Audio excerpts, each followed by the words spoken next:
दोस्तों power star Pawan Singh सारिया ब्लोकिया song ने नंबर 1 पे आ गए हैं। बता दें कि पूरे म्यूजिक चार्ट में ग्लोबल म्यूजिक में बता दें कि नंबर 1 पे अभी ट्रेंड कर रहा है। बता दें कि इस पावर स्टार पवन सिंह एकदम गर्दा मचा रहे हैं।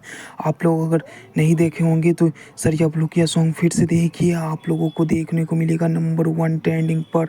बता दें कि पावर स्टार पवन सिंह ने एकदम गर्दा 2 वीक में आपको 21 मिलियन पूरा हो गया है व्यूज़।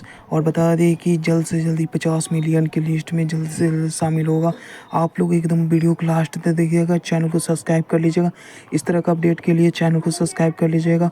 और बता दें कि पावर स्टार पवन सिंह के फ़ैन होंगे तो चैनल को सब्सक्राइब कर लीजिएगा। आप वीडियो को शेयर ज़रूर कीजिएगा। और एक चीज़ बता दें कि पावर स्टार पवन सिंह एकदम गर्दा मचा रहे हैं, एकदम लाइन बाई लाइन एकदम ट्रेंडिंग लिस्ट में आ रहे हैं। बता दें कि हर गाना ट्रेंडिंग में आ रहा है, एकदम गर्दा मचा दें पूरे वर्ल्ड में, एकदम नंबर 1 ट्रेंडिंग पे ट्रेंड कर रहा है। वीडियो शेयर जरूर कीजिएगा। फिर मिलते हैं अगले वीडियो में।